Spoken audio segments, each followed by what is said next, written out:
پلی خلق ډېر هوښیار دی سمجدار دی په دې باب کې چې مولا د کوره راوځي قاري صاحب خیر دی دوا راته کوه وایي که نه مولوي صاحب دوا راته کوه دا مولا نیم د خدای پوه کینو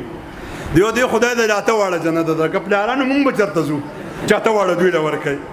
خو تاسو هم خوشحاله شه زما د مولانو سره تعلق دی مولوي صاحب راته دعا وکړه خدای خو نیکبخته کا تاسو بې سمجئ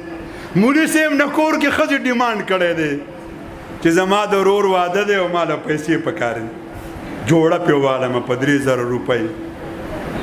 او بچو له دې سوټ پکار دی مولوي صاحب چې ځان له غلی غلی حساب وکړي 8000 روپۍ ته جوړ شوې 9000 یا خدای ښځې کو به د خپلو زړو جامو کې لاړه شي نو دا د زړو جامو وخت دی دې کو خو زه تللی یم نو دا مولان خو به د ښځو مین دی او پته نه تاسو به مین یې که نه یې مین خو زموږ په علاقه کې یو سړی و د ښځې سره جنګ کړی چې به کور ته راغی ما خو سودا راوړی که څوک یې پخوي نو چې ښځې به یې پخ کړی ما خو ډوډۍ پخ کړله که څوک یې خوري نو مونږ مولان خو وایو خدای دا ښځه راله مړه مه کړي بیا به راله یا څوک راکوي یا نه کینې زما خپل سپیکر ټیک دی کینې تاسو څوک چې انتظام کوي دا مولوي صاحب چې د کوره بار ته راوځي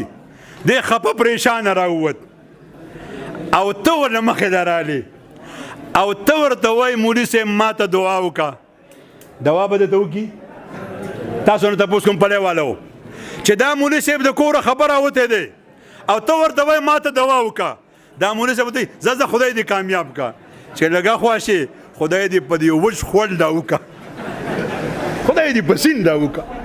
زه پسې کې ما ته لا پسې کې ما سره ځان غم دی چې بچو له به اوس جامې څنګهلمه پیزار به څنګهلمه او ته لا ما ته وایي دوا کوه او څه په پلی کې ډېر پاخه خلک دی هوښیار هغه پکې وایي مولوي صاحب په تهجدو کې مې یادوه اوهو څوک پکې وایي مولوي صاحب حسین احمد مې نوم دی هلکه حسین احمد پکې چا نوم یې نه ګوره خفه نه شئ حسین احمد مې نوم دی ما ته پکې په نوم یادوه ستا د کور نه ما ته د شاد و نیر چالو دی چې تا په تهجدو کې یاد کړم او پلی والو او سموالو هوښیارانو لږ عقل سمج وکئ مه وایئ مولا ته چې ما ته دوا کوه لږ جیب ته لاس کا 15,000 روپۍ راواله روا به دي دوی 15,000 روپۍ راواله او دا د مولوي صاحب په دې جیب کې په وسکټ کې غلې کېده دا مولوي صاحب به په داسې غلې لاس ووایي چې خدای کاغذونه یې پکې ایښي دي کو پیسې دي چې دې زر زما څه کار دی قاري صاحب ورته ناست ته ځه چې ستا نه لږه خوښي دا پیسې به شمار 1 2 10 شلو و خدای دې دین دنیا ښایسته وایي به ته که نه دعا بیا به درته په تهجدو کې دعا کوي نو د روپۍ سر نه خوږوئ پلی والا و جنتونه غواړئ نو څه ووایم دا مولان به درته نه کوي زه خو درته کوم زه خو پیر یم زه خو هر چا د خیراتي دعا کوم خو ګورئ د دې مولانو باندې دوکه نه شئ هسې به درته وایي زه خدای ځانونه خدای دې کامیاب کا چې لږه غواړي زه مړه خدای دې ګړنګه ورغړه ای زما وروڼو رسول الله صلی وسلم فرمایي په 4 کارونو کې په یو کار کې ځان شامل کړي کن عالمه یا عالم شه باباګانو علم ډېر آسان دی مولوي صاحب په جومات کې ناست دی مسله دې زده کړه کور ته چې لاړ شي دا چې سړی بوډا شي د خپلې ښځې ته جینۍ وایي هغه ورته هلک وایي هلک راغلی د یو جینۍ ښایي طبیعت ته ښه دی ځکه دوی په دنیا کې نور څوک نه جینۍ راشي سبق درته ووامه نو هلته شاګرد دی چې کور ته لاړ شي استاد رسول الله صلی الله علیه وسلم کن عالمه عالم جوړ شه یا مصطلح مستند او کو داسې نه نو او بیا طالب جوړ شه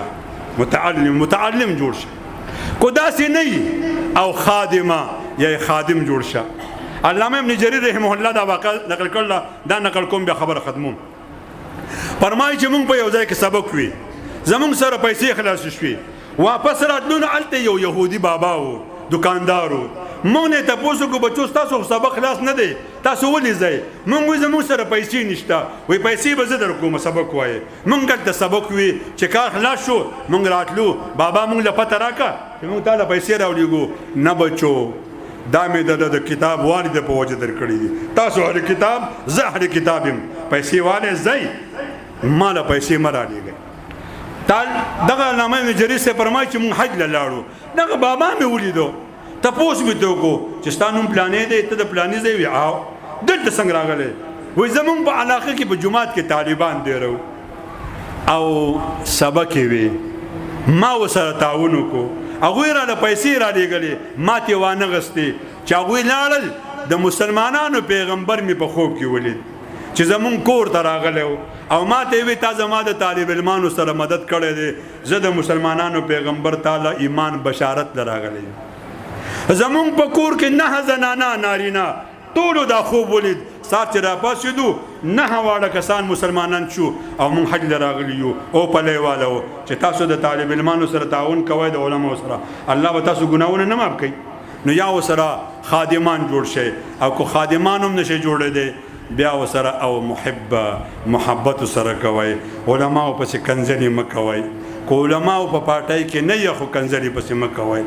کوم سړی چې په علماو پسې کنځلې کوي امام صاحب رحمت الله علیه فرمایي د علماو غوښې دا زخر آلود دي چا وخوړي مري به کونې ناجوړه کېږي به او اشرف علي تانوي رحمه الله فرمایي د دې سړي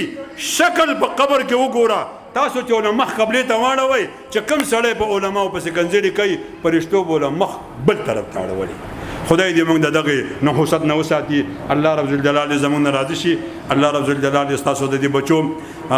ناظرې ویلي حفظ دې ورته الله آسان کړي حفظ یې کړی الله دې ورته علم آسان کړي او الله رب الجلال تاسو ټول او موږ په خپل درگاه کې قبول او منظور کړي الله رب الجلال زما دا سفر او د مفتی صاحب د سفر د خپل رضا ذریعه وګرځي ستاسو دا ناسته ولاړه دي الله د خپل رضا ذریعه وګرځي واخر دعوانا